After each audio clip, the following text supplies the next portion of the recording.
Alors, on a fini avec l'encéphale, on a vu les deux hémisphères cérébraux, c'est-à-dire le télencéphale. On a vu également le diencéphale, on a vu le cervelet et le tronc cérébral avec ses trois étages.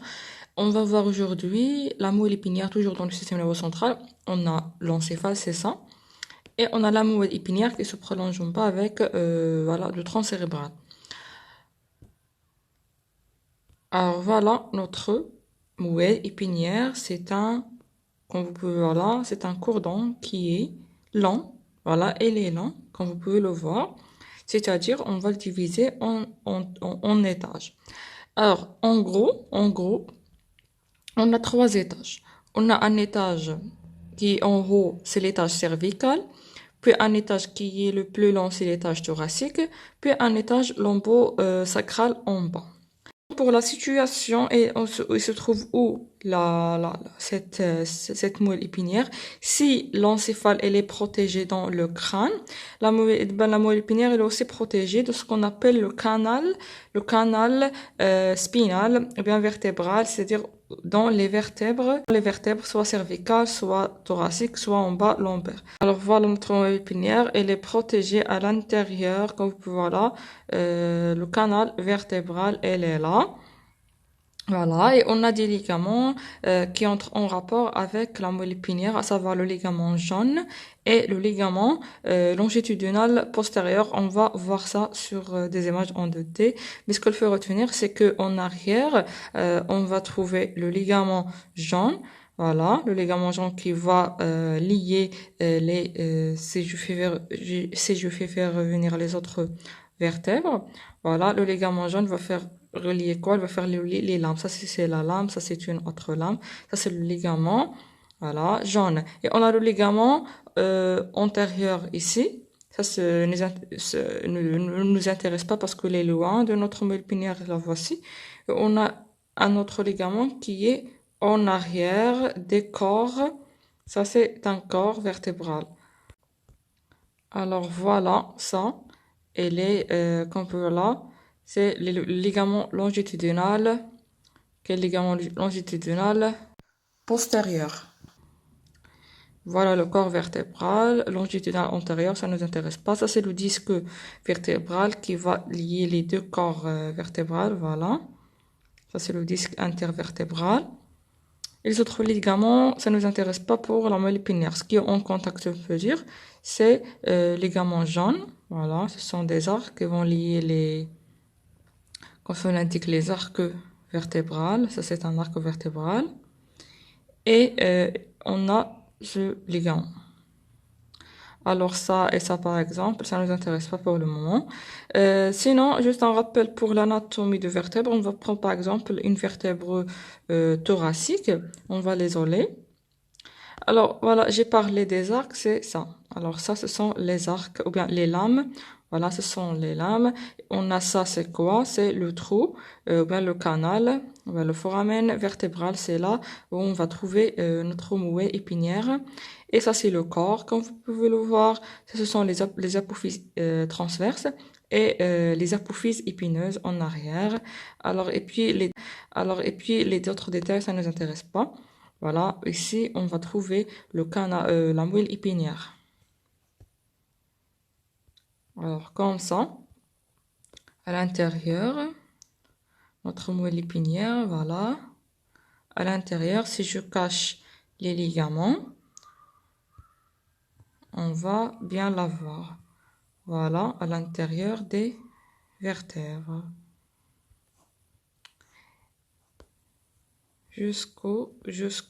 La limite, elle est faite au niveau en bas. Voilà, si je cache ici les os pour bien voir notre moelle épinière. Alors, comme vous pouvez le voir ici en bas, on lui décrit une cône, c'est la cône médulaire, et puis des nerfs sacrés et lombaires qui sont appelés, qui constituent la queue de cheval.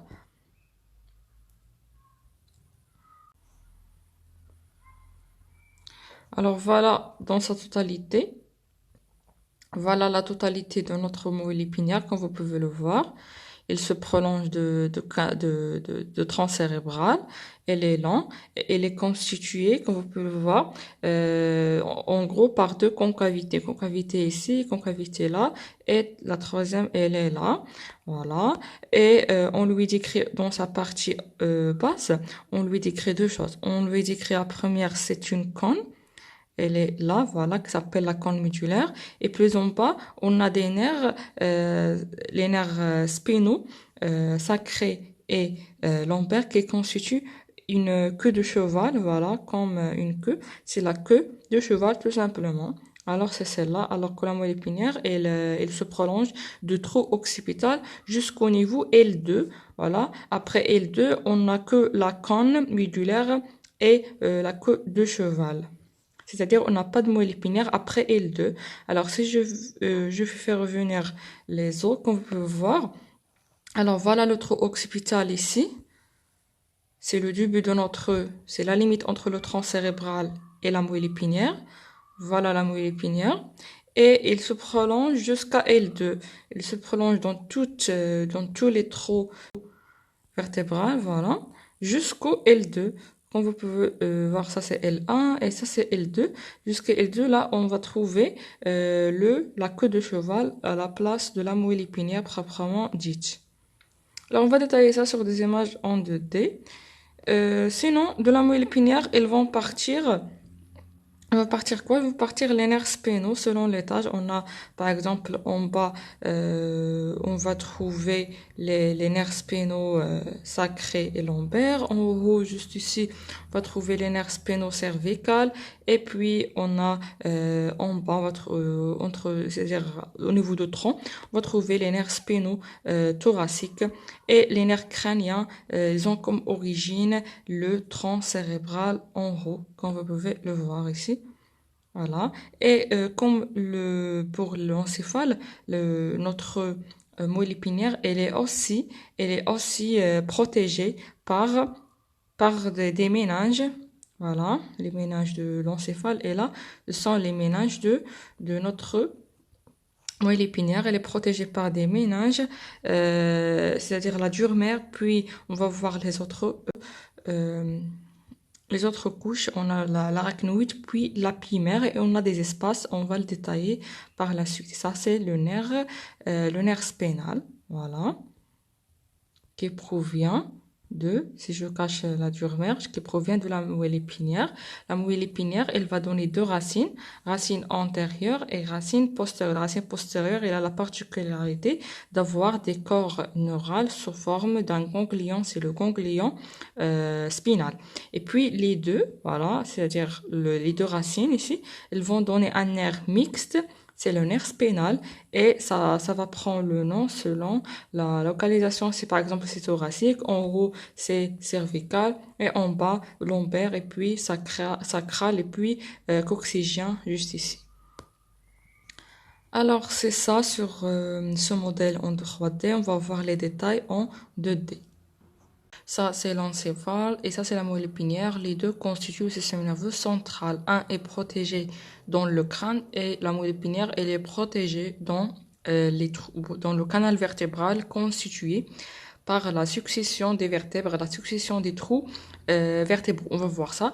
Ça, c'est le système nerveux périphérique, soit les nerfs crâniens en haut ou bien des nerfs spinaux, voilà, qui viennent de la moelle épinière selon les étages. Ça c'est la queue de cheval, c'est la terminaison au niveau de L2, la terminaison de la moelle épinière. Ce sont juste des nerfs spinaux, lombaires et sacral.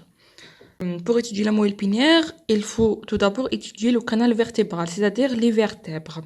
Alors, les vertèbres, on a trois types de vertèbres et on a le sacrum et le coccyx. On a les vertèbres cervicales, les vertèbres thoraciques et puis les vertèbres dorsales. Ça, c'est une vue de profil, ça, c'est une vue antérieure et ça, c'est une vue postérieure. Alors, on a 7 vertèbres cervicales avec une particularité de C1 qui s'appelle Atlas et C2 qui s'appelle l'Axis. Puis C2, C3, C4, C6, C7. C7, l'épine, on va voir ça, l'apophyse épineuse, elle est palpable au niveau de la nuque. Alors puis, On a les vertèbres thoraciques ou bien dorsales, voilà, qui sont au nombre de 12. Et puis les vertèbres dorsales qui sont au nombre de 5. Et puis on a le sacrum. Le sacrum, c'est une fusion de 5 vertèbres sacrales. Voilà. Par exemple, là, c'est S1, S2, S3, S4, S5. Et puis le coccyx. Alors, à l'intérieur, on va voir la structure des vertèbres. À l'intérieur des vertèbres, on va voir un trou. Le voilà. Ça, c'est le foramen vertébral qui constitue le canal. Le canal, c'est le regroupement de la succession de ce foramen. On va voir ça sur une coupe sagittale. Sinon, ça, c'est le foramen vertébral ou bien le canal vertébral. Ça, c'est la forme d'une vertèbre typique, on peut dire, c'est la vertèbre thoracique qui est la plus nombreuse. On va trouver quoi? On va trouver un corps, deux lames, et deux types de processus. On a deux processus transverses et un processus épineux en arrière. Ça, ce sont les lames, comme vous pouvez le voir.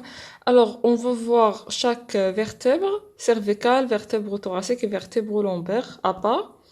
Alors voilà, alors ça c'est la vertèbre cervicale, ça c'est dorsale et ça c'est lombaire. La différence, c'est que la vertèbre cervicale, c'est la seule où on va trouver, à côté de ce trou, on va trouver deux autres trous qui sont latérales au niveau de quel processus? Au niveau de processus transverse. Et ça doit appeler les trous transverses tout simplement. Voilà, alors que les vertèbres dorsales et les vertèbres lombaires, on n'a pas de trou, à part ce trou, c'est le trou rachidien ou bien le trou ou bien le canal spinal.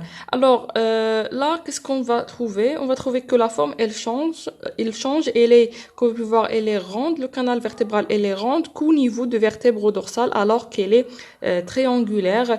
Elle est triangulaire au niveau de vertèbres lombaires et des vertèbres thoraciques, des vertèbres cervicales. Sinon, la structure de base est la même. On a le corps.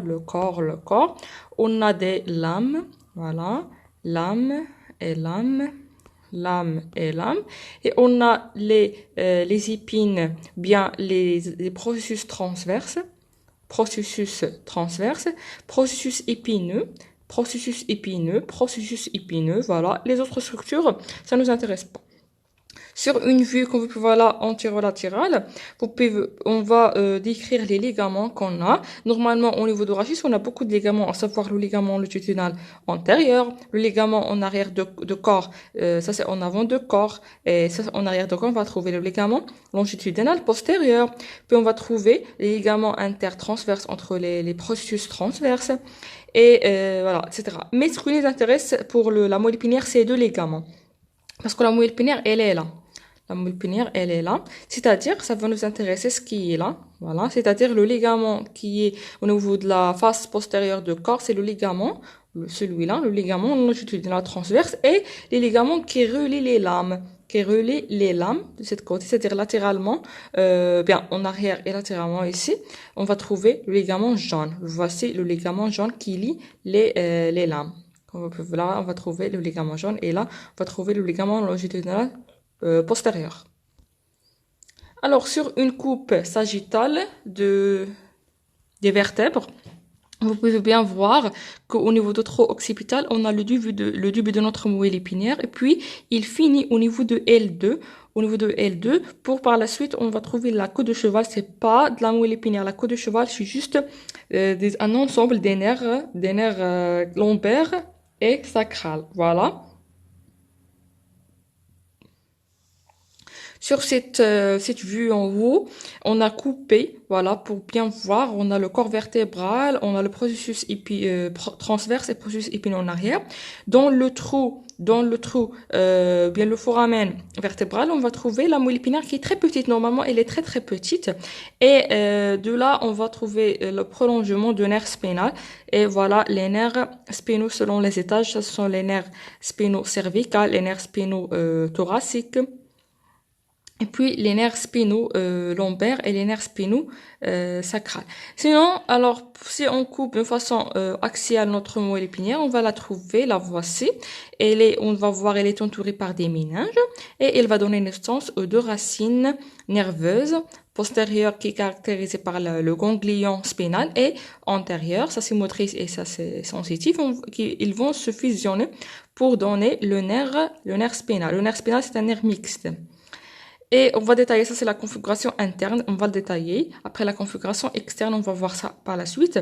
Sinon, chaque partie de corps, elle est contrôlée par un nerf spinal. Voilà, cette partie par exemple de corps, elle est contrôlée par exemple par C2. C'est-à-dire, elle est énervée par C2. Voilà, toujours sur cette coupe qui est sagittale pour voir le trou, ça c'est le canal vertébral, ça ce sont les corps vertébrales et en arrière on va trouver les processus épineux, ça c'est le trou occipital, voilà, du trou occipital jusqu'à L2, voilà, c'est ça, c'est la limite de notre moelle épinière. Et la moelle épinière, on lui décrit également, on a des segments, on a en haut jusqu'à C7, ça c'est le segment cervical, puis de D1, c'est-à-dire vertèbre-dorsale, le premier vertèbre jusqu'à D2. Ici, on va parler de segment dorsal. Puis au niveau lombaire, ça c'est le segment lombaire. Et puis la partie terminale s'appelle le cône terminal ou bien le cône médulaire qui va se prolonger par des filets nerveuses sacrales et lombaires, ce qui constitue une queue, c'est la queue de cheval, tout simplement, voilà. Au niveau de L2. Sinon, pour la nomination des nerfs spinaux, on a une règle qui s'applique pour en haut dans la partie cervicale et puis une autre règle pour la dorsale et la lombaire. On a la règle, il dit quoi? Il dit que la nomination il suit le nom de le vertèbre en dessous. Ça C1 et ça s'appelle C1 parce qu'en dessous on va trouver C1, la première vertèbre cervicale. Ça c'est le deuxième nerf spinal parce qu'en bas on va trouver C2. Mais lorsqu'on va arriver à C7, voilà C7. On va arriver à C7, voilà, la nomination, elle est, voilà, c'est la même règle. Mais, au niveau de C7, en bas de C7, on va trouver D1. Mais ce nerf, il s'appelle pas D1, non. Il s'appelle C8. C'est-à-dire, à partir de D1, à partir de D1, le nerf, et on a un nerf spinal, qui s'appelle C8 et non pas D1. Par la suite, c'est le contraire. C'est-à-dire le contraire. C'est-à-dire que là, le nerf il prend la nomination de la vertèbre en haut, en dessus, et non pas en dessous. Par exemple, D1, c'est par rapport au D1 qui est en haut, et D2, c'est par rapport au D2 qui est en haut, etc., etc. Alors, comme pour tout le système nerveux central, la moelle épinière, elle est entourée par trois méninges. On a la méninge la plus externe, c'est la dure-mère, qui est dure comme son indique. Et puis, on a ça en mauve, ça c'est l'arachnoïde. Sous l'arachnoïde, ça est ce qui est collé à la moelle épinière, qui est, voilà, qui est très très collé, c'est en bleu, ça c'est la pimère, voilà. Et on a ce qu'on appelle le ligament dentelé, c'est rien qu'un prolongement, c'est une lame de ligament de l'arachnoïde tout simplement. Alors voilà le ligament dentelé, ça c'est la dure mère, et puis on a ce qui est attaché à la dure mère, c'est l'arachnoïde, et entre l'arachnoïde et la pimère, on a un espace, on va le voir. Sinon ça c'est le ligament dentelé, c'est juste entre l'arachnoïde et la pimère. Voilà, c'est-à-dire la moelle épinière, parce que la pimère, il est collé à la moelle épinière. Alors voilà, on a la moelle épinière, elle est entourée par la pimère. Voilà, c'est une couche qui est très très collée. Et là, on va trouver les vaisseaux qui vont vasculariser la moelle épinière. Et puis ça, c'est l'arachnoïde. Voilà, l'arachnoïde. Et puis on a la dure mère, là voici la dure mère. Et entre l'os, c'est-à-dire le canal, quel canal? Le canal vertébral et la dure mère, on a un espace. Ce qu'on ne l'a pas dans l'encéphale. Dans l'encéphale, rappelez-vous, l'encéphale, on n'a pas d'espace entre la dure mère et l'os, ou bien le crâne. La dure mère et le crâne, au niveau de l'encéphale, la dure mère, elle est attachée au crâne. On n'a pas d'espace entre les deux. Et c'est pathologique si on a d'espace. Alors que dans le canal vertébral, on a un espace entre la dure mère et le canal vertébral, c'est-à-dire l'os. Et cet espace, il est rempli par la graisse. Cet espace, tout d'abord, il s'appelle, parce qu'il est à l'extérieur de la dure mère, ça s'appelle l'espace extradural, ou bien ça prend d'autres nominations comme l'espace péridurale ou bien épidural, c'est la même chose. Épidural égale péridurale égale extradural. Ça, c'est l'espace extradural. Et qu'est-ce qu'on va trouver dans cet espace? On va trouver tout d'abord, qu'est-ce qui est en jaune? C'est la graisse épidurale. Ça, c'est la graisse épidurale. Et on va trouver aussi des veines qui forment à son niveau un plexus qui s'appelle le plexus véno-vertébral interne. C'est-à-dire, on va trouver la graisse et il ne faut pas oublier aussi les ligaments.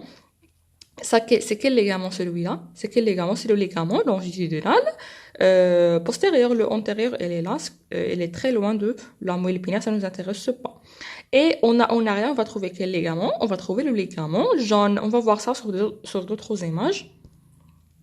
Alors voilà, sur cette vue, voilà en 3D, vous pouvez voir ici la peau, puis la graisse, puis des fascias pour les muscles. Et puis, on va trouver les épines, voilà, les épines et puis les processus transverses. Et on a le corps et on a le trou, voilà, qui est coupé ici. On a coupé les processus pour voir le trou vertébral. Voilà, le trou vertébral, ou bien le canal vertébral, elle est occupée par la moelle épinière. La moelle épinière, on a un espace entre la dure mère et l'os qui est occupé par... Elle est occupée par, comme vous pouvez voir, le plexus veineux vertébral interne. Et on a de la graisse ici. Et on a des ligaments. En avant, on va trouver le ligament longitudinal postérieur. Et en arrière, on a le ligament. Quel ligament? Le ligament jaune. Voilà, qui va lier, on a dit, les lames. Voilà, ça c'est le ligament jaune. Sinon, voilà, sur cette coupe axiale, on va voir notre vertèbre, le canal vertébral. À l'intérieur, ce qui est ici, en vert, c'est la dure mère. On a dit on a un espace entre l'os et la dure mère. C'est l'espace épidural ou bien extradural ou bien péridural, rempli par trois choses, par les ligaments. Ici, on va trouver le ligament longitudinal postérieur. Et en arrière, on va trouver le ligament jaune. Et on a la graisse. Et on a aussi le plexus vertébral interne. Et voilà, après on va trouver la dure mère, puis on va trouver ce qui est collé à la dure mère, on va trouver l'arachnoïde, il est collé à la dure mère, et puis on va trouver l'apimère qui est collé à la moelle épinière, et on a un autre espace entre la dure mère ou bien la pimère et l'arachnoïde, c'est l'espace rempli par le liquide céphalorachidien, c'est l'espace sous-arachnoïdien parce qu'il est sous l'arachnoïde. Sinon, on a un autre espace très petit qui est normalement virtuel parce qu'on a dit l'arachnoïde, il est accolé à la dure mère, mais on a un espace entre les deux qui est virtuel, c'est-à-dire que ça n'existe pas normalement, qui s'appelle l'espace subdural. Ça c'est épidural, ça c'est subdural parce qu'il est sur la dure mère. Elle est entre l'arachnoïde et la dure mère en extérieur. C'est-à-dire on a quoi? On a l'espace épidural ou bien extradural ou bien péridural. On a l'espace subdural. On a l'espace sous-arachnoïdien. Alors voilà, juste un rappel de trou ou bien le canal vertébral. On a dans l'espace épidural, on va trouver en avant le ligament longitudinal postérieur. Et là en arrière, on a dit ce qui va lier les lames, c'est le ligament jaune. Voilà le ligament jaune. Les autres ligaments, ça nous intéresse pas. Voilà, ça nous intéresse pas pour le moment parce que ils sont loin du canal vertébral. Voilà toujours pour les ligaments. Le ligament antérieur, ça ne nous intéresse pas. Le ligament longitudinal postérieur, voilà, il est en avant du canal vertébral. Et en arrière, c'est ça, c'est le ligament jaune. Alors voilà le ligament, ça c'est une vue sagittale, le ligament longitudinal postérieur et le ligament jaune. Voilà le ligament jaune. Et en arrière, les autres ligaments qui ne nous intéressent pas. Et en avant, les autres ligaments qui ne nous intéressent pas. Alors, passons à la configuration externe. Pour la configuration externe, ce qu'il faut retenir, c'est que ça, c'est la moelle épinière. On a enlevé les trois méninges, c'est-à-dire on a enlevé la dure mère, puis l'arachnoïde, puis la pimère. Qu'est-ce qu'on va trouver? On va trouver le tissu nerveux, tout simplement. ce tissu nerveux-là, il est traversé, ou bien il a une forme particulière parce qu'il est traversé par des sillons. On a en avant, on va trouver un sillon qui est très profond, c'est le sillon médian antérieur. Et en arrière, on va trouver le sillon médian postérieur. Voilà, c'est l'équivalent de ça en avant. Et puis latéralement, on va trouver le sillon collatéral antérieur et son équivalent en arrière, on va trouver le sillon collatéral postérieur. Alors, ces sillons qu'on vient de voir, les 4 sillons, antérieur, postérieur, antérieur, ils vont délimiter 3 types de cordes. On a de chaque côté, on a une corde qui est postérieure, corde qui est latérale, tout ça, et une corde qui est antérieure. Alors voilà pour la configuration externe, et ça c'est la configuration interne, on va voir ça par la suite.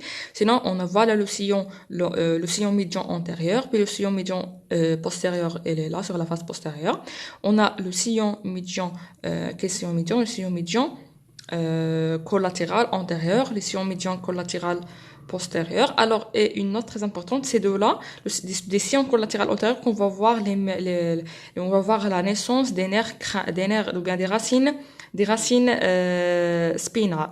Alors, on a la racine spinale antérieure, il va s'émerger de la moelle épinière au niveau du sillon collatéral antérieur, et l'autre racine qui est postérieure au niveau du sillon collatéral postérieur. Et parfois, surtout au niveau cervical, on va trouver entre le sillon médian postérieur et le sillon collatéral postérieur un sillon intermédiaire entre les deux. Mais c'est pas très important à connaître.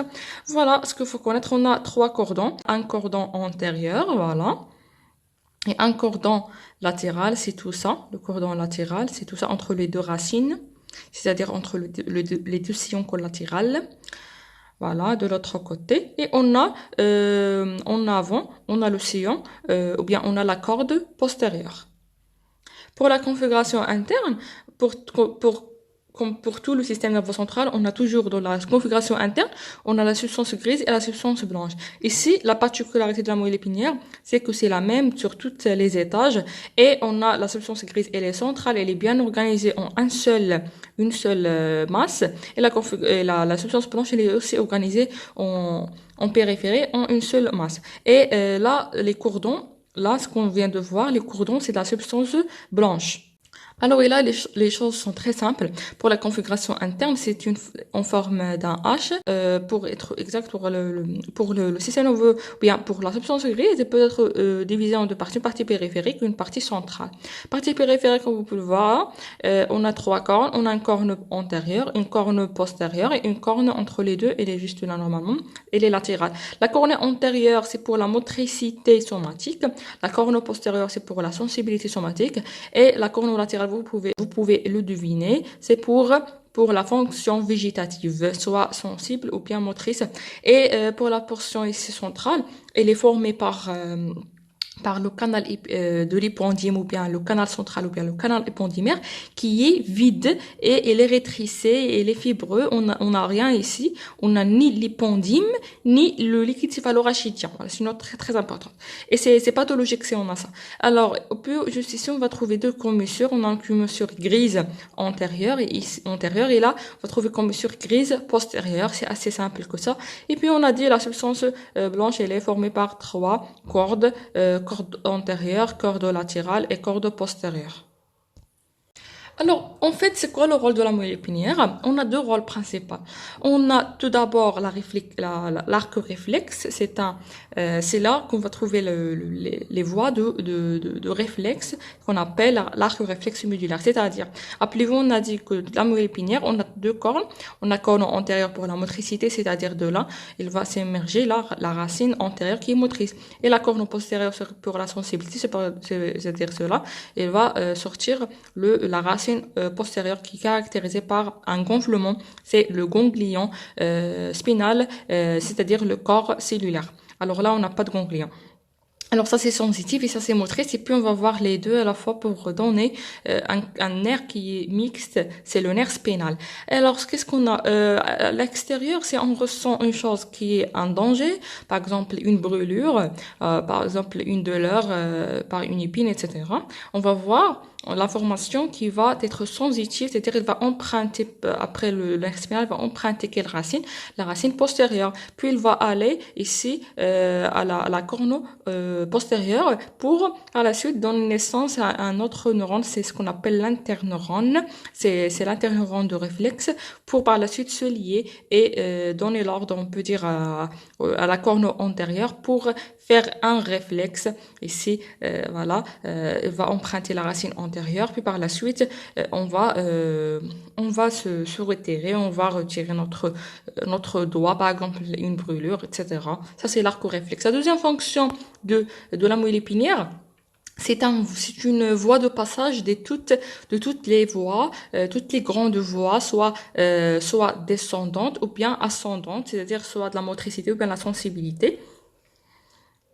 Voilà, et ces voies-là, ils vont, comme pour le tronc cérébral, ils vont à chaque niveau, si on va prendre une coupe axiale, on va trouver des tâches. Alors, on va détailler tout ça. Mais la différence avec le tronc cérébral, c'est que le tronc cérébral, la coupe ou bien les tâches, la forme des tâches et la position, ça change d'un étage à un autre. Alors que tout au long de la moelle épinière, c'est la même structure qu'il faut retenir. Alors, commençons par ce qui est ici en rouge, dans la substance blanche, c'est les voies de la motricité. Alors, on a deux types. On a la motricité volontaire qui est consciente, il s'appelle pyramidale. Et on a la motricité qui est inconsciente, qui n'est pas originaire de cortex cérébral, mais d'origine des autres noyaux en bas. Voilà. C'est-à-dire sous-cortical. Ça, c'est la voie extrapyramidale qui est involontaire, qui est inconsciente. Alors, pour la voie pyramidale, rappelez-vous, on a le cortex cérébral. Elle va donner des ordres. Voilà. Ils vont passer par le tronc cérébral. Et puis, la voie pyramidale va faire des dégussations au niveau du bulbe rachidien. Par la suite, il va arriver à quoi? À la corne antérieure. Alors voilà, et de là, au niveau de la corne antérieure, on a un autre nerf, voilà, un autre neurone qui va faire sortir son faisceau par la racine antérieure, pour la suite le nerf spinal pour effectuer une telle action qui est ordonnée par le cortex. Voilà, alors rappelez-vous, ça c'est le mésencéphale, ça c'est le pont, ça c'est le bulbe. Au niveau du bulbe, on va trouver cette dégustation. Ce qui est ici, qui était ici à droite, il va passer à gauche, voilà, comme on peut le voir. Ici, on va prendre des coupes, on va trouver que latéralement, on va trouver les substances blanches. Ça, c'est la substance grise. Au niveau de corde, on va trouver la substance blanche. Là, on va trouver une tache qui est formée par le faisceau pyramidal, comme vous pouvez le voir. Voilà, on a dit au niveau de la corde latérale, on va trouver quoi? On va trouver le tractus pyramidal qui s'appelle également le tractus cortico-spinal. Voilà, de l'autre côté, la même chose. Alors, pour les autres ici en rouge, c'est toujours de la motricité, mais on va voir que c'est de la motricité inconsciente. Alors là, toujours c'est cortico-spinal parce il va faire une décussation. Peu importe ce qui est important, c'est celle-là. Pour la voie pyramidale, on a surtout, c'est ça pour la moelle épinière, parce que la face et la tête, elle est contrôlée par les nerfs crâniens, c'est-à-dire elle va pas arriver à la moelle épinière, non.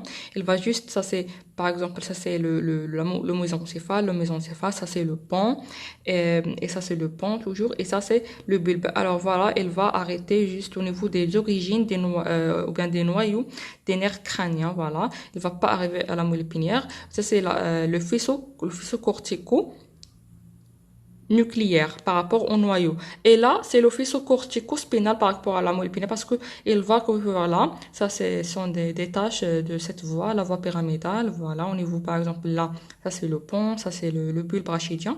Au niveau du bulbe, il va faire une décussation, voilà, pour cette décussation, on a juste c'est 80% des faisceaux, ils vont passer de l'autre côté du corps, voilà, formant cette tâche au niveau de corde, cette grande tâche parce que c'est 80%. Au niveau de corde latérale et 20% il va on peut dire il va garder la même région et le même côté, c'est-à-dire c'est antérieur, voilà, d'être antérieur et de même côté de faisceau original, voilà, c'est 20%, c'est pour ça il est petit par rapport à cette tâche. On va voir ça. Sinon par la suite, voilà, il va donner des ordres vers le corde vers la corne antérieure de la substance grise pour par la suite donner naissance à la racine antérieure, puis le nerf spinal. Maintenant, on sait ce que l'origine de cette tâche. voilà, qui est antérieur, comme vous pouvez le voir, c'est le cortico qui est direct, cortico-spinal qui est direct, ça c'est le cortico-spinal croisé. Alors voilà, toujours juste un petit rappel, ça c'est cortico-nucléaire et ça c'est cortico-spinal. On a 20%, il va garder la même direction et 80%, il va passer latéralement vers l'autre côté. Alors, on a parlé aussi ça c'est la voie pyramidale, on a parlé de la voie extra-pyramidale formée au total, on a cinq faisceaux qui sont inconstantes en rapport avec le cervelet. On a la voie tecto-spinale, on a par rapport au colliculus au niveau de pont, et on a juste ici, ce qui n'est pas présenté, c'est la voie rubrospinale au niveau de noyau rouge, toujours au niveau de pont. On va passer ici, là, comme ça. Et on a aussi la voie réticulospinale par rapport à la substance réticulée au niveau de la moelle, toujours tronc cérébral. Et on a la voie vestibulospinale par rapport à la noyau vestibulaire et au niveau de pont. Et puis, on a au niveau du bulbe, on a le noyau olivaire qui va donner l'olivospinal. C'est-à-dire, on a 5 voies. Rubrospinal, olivospinal, tectospinal, réticulospinal et vestibulospinal. C'est la voie de la motricité extrapyramidale. Alors voilà, on a ici présenté que le tectospinal et le rubrospinal, comme vous pouvez le voir. Et on a aussi le vestibulospinal et le réticulospinal, et il nous reste l'olivospinal. Et voilà le lévospinal, ça c'est rubrospinal, ça c'est tectospinal, ça c'est réticulospinal et ça c'est vestibulospinal. Voilà, ils vont passer tous par la moelle épinière, comme ça. Ils vont passer à la moelle épinière, formant des taches et on va prendre des coupes. Par exemple, là, c'est rubrospinal, ça c'est le pyramidal croisé, ça c'est le pyramidal direct. Appelez-vous. Et là, par exemple, le réticulospinal et les autres. Par exemple, on a ça, c'est l'olivospinal et ça, c'est vestibulospinal et ça, c'est le tectospinal et ça, c'est le réticulospinal, etc. Peu importe. Et voilà, ce qui est ici en rouge, autre que ça et ça, c'est des voies extrapyramidales. Par exemple, là, ça c'est le vestibulospinal, ça c'est le tectospinal, ça c'est réticulospinal, et ça c'est rubrospinal, etc., etc. C'est pas très important, ils sont juste ici dispersés. Voilà, ce qui est important, c'est ça, c'est volontaire. Passons, ce qui est ici en bleu, ce sont surtout au niveau de cordon postérieur, c'est la sensibilité. On va voir les voies de la sensibilité. Alors, pour la voie de la sensibilité, c'est-à-dire les voies ascendantes, on a deux types. On a des voies conscientes et on va voir les voies inconscientes. Sinon, pour les voies conscientes, on a autre deux types. On a voie lemniscale et la voie extralemniscale. Pour la voie lemniscale, c'est la voie pour la sensibilité proprioceptive consciente, et pour la sensibilité tactile épicritique, c'est-à-dire fine. Voilà, épicritique. Et là, qu'est-ce qu'on va trouver? On va trouver le message qui va arriver de la périphérie vers le cortex cérébral. Et voilà, il va emprunter, c'est-à-dire l'aire spinale, puis la racine postérieure, puis quelle corne, la corne postérieure. Elle va passer au niveau, comme vous pouvez voir là, au niveau de corps les fibres, c'est-à-dire la substance blanche, les fibres, elles vont passer par dans la corde postérieure, voilà. Et au niveau, rappelez-vous, on a vu ça, au niveau du bulbe. Au niveau du bulbe, on a deux noyaux. On a un noyau gracile et on a un noyau cuniforme. Alors, gracile, c'est pour les membres inférieurs. Une astuce pour se rappeler, c'est gracile, G pour les génitaux. Les génitaux sont en bas, c'est-à-dire les membres inférieurs. Et cuniforme, c'est pour les membres supérieurs.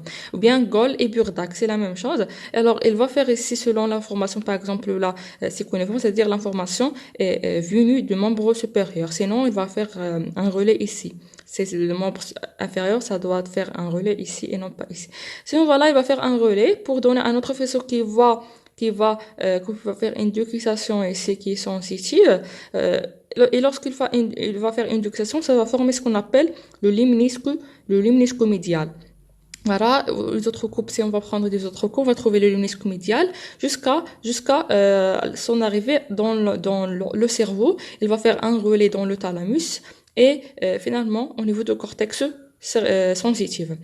Et pour la voie extralimniscale, c'est pour la sensibilité thermoalgique, c'est-à-dire la chaleur et la douleur, et la sensibilité, euh, la, la sensibilité tactile, mais grossière. Voilà. Alors là, elle va emprunter la même chose, la racine postérieure, puis la corne postérieure, mais là, elle va faire une décussation au niveau de la moelle épinière et non pas au niveau de tronc cérébral. Voilà, elle va faire une décussation ici, elle va passer en avant et non pas en arrière, c'est-à-dire au niveau de corde antérieure.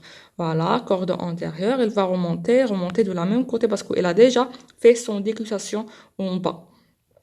Et elle va passer toujours au niveau du thalamus, puis par la suite au niveau du cortex. Alors pour les voies sensibles, ils vont passer toujours par le thalamus avant d'arriver au cortex. Mais pas que, pour toujours dans la sensibilité, on a vu les voies conscientes, soit limniscales, soit extralimniscales. Pour les voies inconscientes, ce sont les voies cérébelleuses, c'est ce qu'on appelle la sensibilité proprioceptive, c'est-à-dire profonde, mais inconsciente. Alors, on a quoi? On a deux faisceaux. On a faisceau ponto-cérébelleux et faisceau spéno-cérébelleux. Ponto-cérébelleux, ça nous intéresse pas parce qu'il va pas passer par la moelle épinière. Non, ça nous intéresse pas ça. Ça nous intéresse pas. Mais ce qui nous intéresse, ce sont les voies, bien les faisceaux spéno-cérébelleux. Spéno-cérébelleux. Voilà, c'est la voie de la sensibilité profonde inconsciente. Alors ça c'est la sensibilité ça c'est la voie limniscale. Pourquoi? Parce qu'on a le limnisque médial. Voilà, le limnisque médial c'est celui-là, mais avant le limnisque médial, on avait cette voie par la racine postérieure. Elle va passer du même côté au niveau de la moelle épinière, elle va pas faire un relais ici, elle va pas faire une décussation jusqu'au niveau de bulbe. Alors là, on a deux noyaux, rappelez-vous, en arrière, on a le noyau de gracile, le noyau de cuniforme selon le côté supérieur, membre supérieur ici, membre inférieur là. Il va faire une décussation pour être appelé par la suite ce vaisseau. Il va être appelé sa tâche, ou bien sa tâche au niveau de tronc cérébral, ça s'appelle le limnisque médial. Le limnisque médial, elle va arriver au thalamus, puis à quoi? Au cortex. Et ça, c'est pour la voie extralimniscale, c'est-à-dire c'est la voie du thermoalgique et de la sensibilité tactile et c'est protopathique ou bien grossière. Alors là, qu'est-ce qu'on a? C'est la sensibilité limniscale, ça c'est la sensibilité extralimniscale, ça c'est la sensibilité proprioceptive consciente et tactile fine ou bien épicritique, et ça c'est la sensibilité thermoalgique et la sensibilité protopathique. Voilà. Alors on a quoi? La racine toujours, la corne postérieure, puis il va faire une décussation pour passer à l'autre côté en avant, comme voilà. Ça c'est la voie qui s'appelle également cortico-spinale parce qu'il va passer, il va prendre le même trajet jusqu'au thalamus. Alors là, il va faire un relais au niveau de tronc cérébral. Là, il va pas faire un relais au niveau de tronc cérébral. Il a déjà fait un relais au niveau de la corne postérieure. Alors là, il va passer de la corne postérieure sans arrêter, sans faire un relais. Alors que là, il va faire un relais. Alors puis, vous pouvez voir là.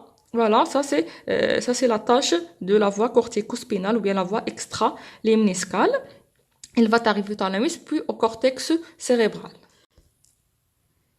Voilà ici, on a quoi? Ça c'est la voie, comme vous pouvez voir là, elle va faire une décussation en haut, c'est-à-dire c'est la voie limniscale. Ça c'est le limnisque. Voilà, ça c'est le noyau, cuniforme noyau gracile, limnisque médial jusqu'au thalamus. Et ça c'est le cordon, ou bien la corde postérieure au niveau de notre sujet d'aujourd'hui, c'est la moelle épinière. Voilà pour la voie extralimniscale, elle va passer en avant en faisant une décussation. Voilà. Et par la suite, elle va passer de même côté en avant. Voilà, ça c'est la voie spinothalamique ou bien extralimniscale. Voilà la tâche et la tâche au niveau de la corde antérieure. Donc voilà ici en bleu, on a dit en arrière, la corde postérieure, on va trouver quoi? On va trouver la voie limniscale, voilà, et on a dit en avant, c'est la voie spinothalamique, voilà, la voie spinothalamique. Qu'est-ce qu'on va trouver latéralement? Rappelez-vous, le spinocérébelleux, c'est la voie de la sensibilité profonde ou bien proprioceptive inconsciente. La voici spénothalamique, comme vous pouvez bien spénocérébelleux, et ça c'est spénothalamique et spénocérébelleux latéralement. Alors on reprend, on a quoi? On a vu la configuration interne, on a la substance grise et la substance blanche. On a quoi pour la substance blanche? On va trouver des faisceaux motrices ou bien des faisceaux sensibles. Pour les faisceaux motrices, c'est la voie pyramidale. Elle va venir en haut, de haut en bas. Voilà. Et c'est la voie pyramidale, comme vous pouvez le voir, elle va laisser des taches. Et la voie de la sensibilité, elle va faire quoi? Elle va venir de l'extérieur à l'intérieur. Voilà. Et soit c'est en arrière, ça, au niveau du corps de postérieur, c'est la voie lémniscale, ou bien en avant, c'est la voie, comme voilà, la voie extralémniscale. Sans oublier, bien entendu, la motricité extrapyramidale, rubrospinale, olivospinale, vestibulospinale, tectospinale et réticulospinale. Ça, c'est pour la motricité. Pour la sensibilité, normalement, on a la pointe cérébelleuse qui ne nous intéresse pas parce qu'elle est en haut. Pour la moelle épinière, on a la voie la voie spénocérébelleuse. Voilà, voie spénocérébelleuse qu'on va la trouver latéralement. Et voilà, sur cette vue, vous pouvez deviner bien la voie corticospinale, comme vous pouvez voir là, ici, la voie corticospinale. Et ça, c'est en avant, ça, c'est en arrière, la voie corticospinale. Et la voie, quelle voie ça, c'est la voie corticospinale, mais directe. Ça, c'est croisé, ça, c'est direct. Et en arrière, on va trouver quoi? On va trouver la voie limniscale, en arrière, au niveau de cordon postérieur. Et il faut pas oublier également que latéralement, on va trouver la voie spinocérébelleuse. Rappelez-vous. Et en avant, on va trouver la voie extra-limniscale ou bien spinothalamique. C'est assez simple que ça. Alors, passons à la vascularisation artérielle puis veineuse. Alors, les lymphatiques, ça n'existe pas au niveau des névraques. Névraques, c'est le système nerveux central. On n'a pas de retour lymphatique. Sinon, pour la vascularisation artérielle, il est assuré par deux systèmes ou bien deux réseaux. Un réseau longitudinal et un réseau transverse ou bien axial ou bien horizontal. Alors, le réseau qui est longitudinal, il est formé par une artère antérieure et deux artères postérieures. Une artère antérieure, c'est l'artère spinale antérieure, et deux artères postérieures sont des artères spinales postérieures. Les trois sont des collatérales de l'artère vertébrale. On va détailler tout ça. Sinon, pour le système qui est transversal ou bien axial ou bien horizontal, comme vous pouvez le voir, c'est celui-là. Il est formé par des branches, des artères selon le segment. On va voir par exemple en haut, c'est l'artère vertébrale elle-même, et en bas, c'est l'artère intercostale, et plus en bas, on va voir une artère qui s'appelle l'artère radiculaire lombaire. Sinon, voilà, cette artère-là, elle va entrer par le trou de conjugaison, c'est le trou d'où va sortir le nerf spinal. Elle va entrer là, suivant les deux racines antérieures et postérieures. Voilà, c'est-à-dire, elle va se diviser en deux artères qui sont appelées l'artère tout simplement radiculaire par rapport aux racines, radiculaire antérieure et radiculaire postérieure. Voilà, pour qu'elle entoure de façon antérieure et de façon postérieure, voilà, notre moelle épinière. Et qu'est-ce qu'on a? On a des anastomoses, comme vous pouvez voir là, entre ce réseau qui est axial et ce réseau qui est vertical. Voilà. Et puis, après ce réseau-là, on va avoir des artères perforantes qui vont perforer, comme son l'indique, la moelle épinière. On va détailler ça. Alors, pour la vascularisation artérielle, voilà, on a les artères spinales antérieures. Rappelez-vous, ça, ce sont les artères ça c'est l'aorte, et ça c'est l'artère vertébrale. L'artère vertébrale, elle va monter, rappelez-vous, jusqu'à pont pour donner le tronc basilaire. Avant, elle va donner des branches comme celle-là, ça c'est l'artère vertébrale, ça c'est l'artère spinale antérieure, voilà. Et en arrière, on va trouver quoi? Toujours de l'artère vertébrale, elle va donner en arrière deux artères spinales postérieures. Voilà, ça c'est le système longitudinal. Pour le système transversal, il provient des artères selon selon l'étage. En haut, on va trouver toujours les artères vertébrales, et au niveau thoracique, on va trouver les artères intercostales, et en bas, on va trouver une seule artère, c'est l'artère qui s'appelle l'artère de renflement lombaire ou bien l'artère radiculaire lombaire. Alors voilà, on a dit c'est ça, c'est voilà, on a l'artère segmentaire, ça s'appelle l'artère segmentaire. Il va se diviser en artère radiculaire postérieure et l'artère radiculaire antérieure. Il va s'anastomoser avec l'artère spinale antérieure et les artères spinales postérieures. Voilà. Puis par la suite, on a voilà. Alors voilà. Puis par la suite, on va trouver des artères perforantes antérieures et postérieures qui vont perforer la moelle épinière pour la vasculariser. Alors voilà, pour ça c'est le système axial ou bien transversal formé par les artères segmentaires qui vont suivre les racines et former deux branches. On a l'artère radiculaire antérieure, l'artère radiculaire postérieure. On a dès l'origine de ces artères radiculaires, ou bien avant de radiculaire, ce sont les artères segmentaires. Sur le niveau, au niveau cervical, c'est l'artère vertébrale qui va donner les artères aussi spinales antérieures, spinales postérieures, et aussi les artères radiculaires. Au niveau thoracique, on a de l'aorte, l'aorte va donner naissance aux artères intercostales. Les artères intercostales vont donner naissance aux artères segmentaires. Et puis, plus en bas, au niveau lombaire, on a une seule artère importante, c'est l'artère de renflement lombaire, parce que là, on va avoir un renflement lombaire. Voilà, l'artère de renflement lombaire, qui s'appelle également, tout simplement, l'artère radiculaire lombaire, et qui s'appelle également l'artère d'Adam-Kewis. Sinon, alors voilà les trois niveaux des artères radiculaires. Voilà, on a vu l'artère radiculaire, elle va se diviser, ou bien l'artère segmentaire, elle va se diviser, voilà. Voilà, l'artère segmentaire, elle va donner l'artère radiculaire, ça c'est postérieur et ça c'est antérieur. Par la suite, il va faire des anastomoses. Ça, c'est en avant, on a le tronc spinal ou bien l'artère spinale antérieure. En arrière, on a deux artères spinales postérieures. Voilà. Et finalement, on a les artères perforantes. Pour le retour veineux, les veines sont plus nombreuses que les artères au niveau de la moelle épinière. Et pour la comprendre, on a 4 réseaux. On a un réseau qui est à l'intérieur, comme vous pouvez voir là, comme les artères perforantes. C'est un réseau intramédulaire et un réseau qui entoure, comme vous pouvez le voir, qui est présenté par son équivalence. Ce sont les anastomoses entre le système longitudinal et le système transversal. Ça, c'est périmédulaire. Et puis, un système qui est dans l'espace péridural. Rappelez-vous, dans l'espace péridural, on va trouver le plexus vertébral interne. Voilà, c'est celui-là, avec la graisse. Et finalement, on a des veines qui vont sortir de canal vertébral. C'est les veines intervertébrales. Alors, les veines intramédulaires, des veines périmédulaires, les veines de plexus veineux vertébraux internes, puis intervertébrales. C'est assez simple que ça. Et voilà.